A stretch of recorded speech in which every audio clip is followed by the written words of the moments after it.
of Ethiopia, the voice of Africa.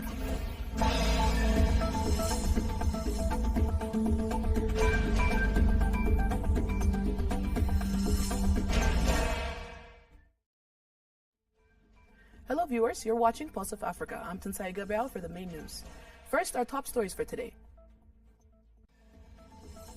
Ethiopia achieves WHO maturity level 3 in medicines regulation.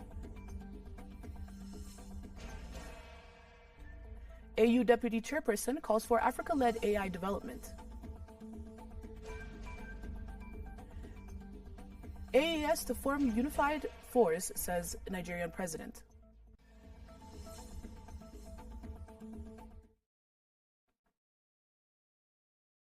Now the news in detail. Ethiopia has achieved maturity level 3 in medicines regulation, the World Health Organization has recognized. Health Minister Mekdes Daba announced. The milestone strengthens public confidence, enhances the country's ability to respond to health threats, and supports Ethiopia's agenda for local production of medicines and vaccines. The Mekdes credited the Ethiopia Food and Drug Authority and partners for their collective efforts in ensuring the quality, safety, and effectiveness of medical products. The World Health Organization Director General Tedros Adhanom congratulated Ethiopia for achieving regulatory maturity level 3 in the World Health Organization Global Classification of National Regulatory Authorities. He said this milestone strengthens Africa's capacity for local production and access to safe, quality medicines and medical products, advancing public health and self-reliance across the continent.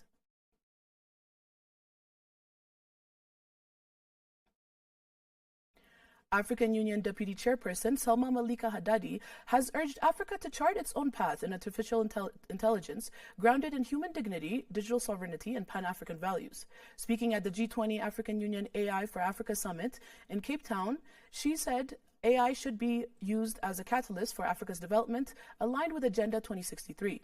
Haddadi highlighted the AU's Continental AI Strategy, adopted in 2024, which sets principles to ensure AI serves Africa's priorities while protecting citizens' rights.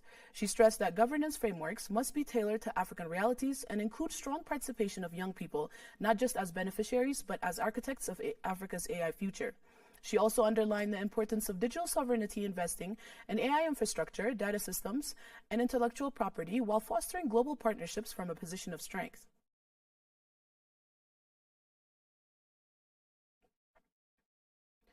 The Ebola outbreak in Kasai Province, Democratic Republic of Congo, is showing encouraging signs of decline, though risks remain, the World Health Organization said Wednesday. As of Sunday, 64 cases, including 53 confirmed and 42 deaths, were reported. Transmission has become more localized compared to the explosive early phase marked by hospital infections and super-spreading events. Vaccination efforts are ongoing, with over 12,000 doses delivered and more than 4,100 people vaccinated under the Ring vaccination strategy. 9 patients have recovered, while 13 remain in care. The outbreak is confined to 6 of 21 health areas. The WHO warned that small family clusters could sustain transmission if not quickly isolated, stressing the need to maintain surveillance, vaccination, infection control, and community engagement.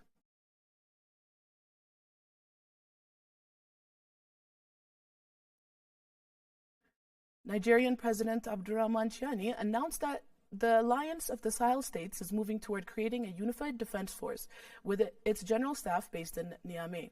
Speaking in Bamako, he said all security and defense matters will be managed by this operational force. Chiani added the diplomacy and development are the other pillars of the AES, which aims to speak with one voice internationally and establish a Confederation Bank for Investment and Development. The AES, comprising Mali, Burkina Faso, and Niger, was formalized in 2024 following the 2023 Liptako-Gourma Charter.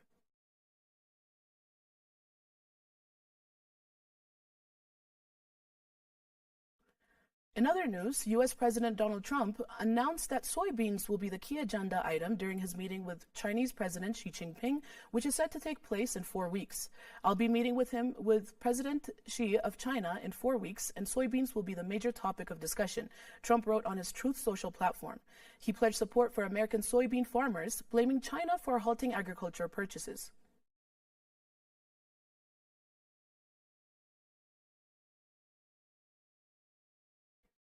Vietnam's National Assembly Chairman Tran Tan Man and Cuba's National Assembly President Esteban Lazo Hernandez co-chaired the second session of the Vietnam-Cuba Interparliamentary Cooperation Committee in Hanoi yesterday. The meeting built on the success of the first session in Havana in 2024 and reviewed progress in bilateral cooperation. Leaders highlighted the role of their legislatures in strengthening political, economical, and diplomatic ties while discussing ways to improve the legal framework to facilitate trade and attract investment.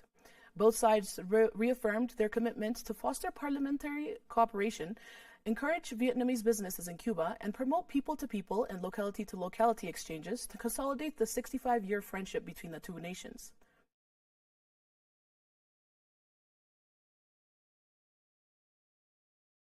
The story of resurgent Ethiopia and burgeoning Africa is here, only on the Pulse of Africa channel. All the time, Pulse of Africa, the face of Ethiopia, the voice of Africa.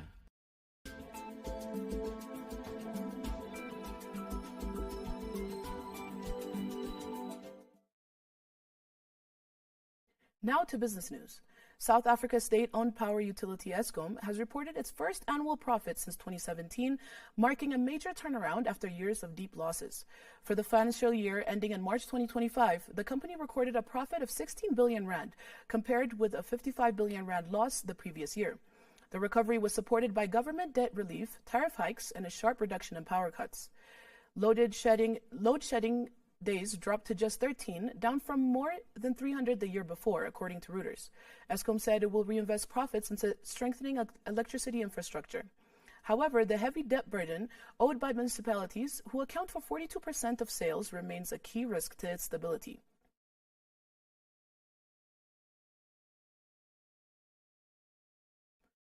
The U.S. government entered its first shutdown nearly 7 years after the Senate on Wednesday failed to approve a short-term spending bill.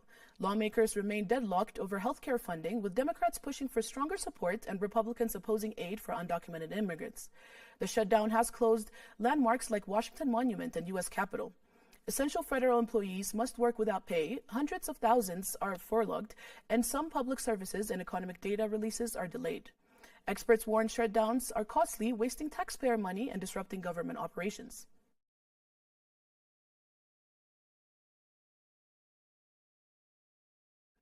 Before concluding, let us provide you with the latest updates on global commodities prices.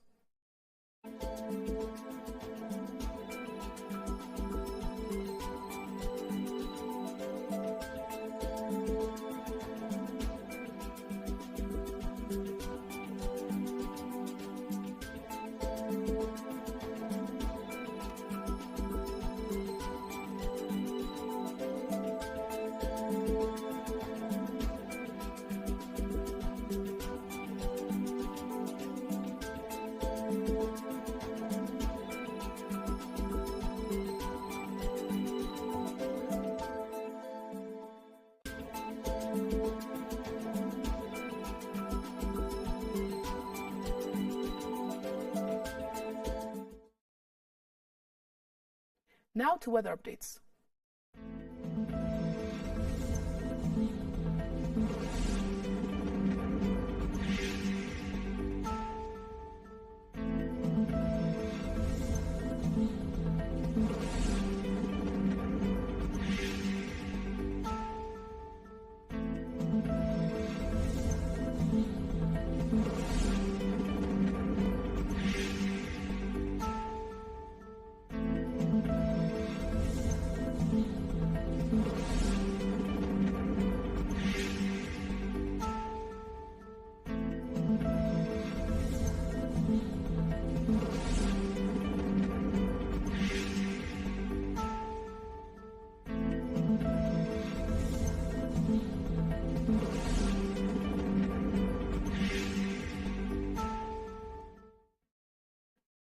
That's all for today, and thanks for watching Pulse of Africa.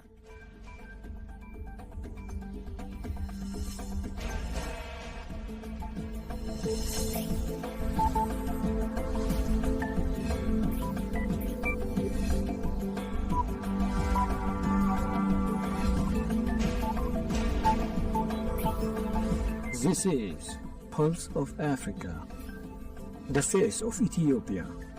the voice of Africa.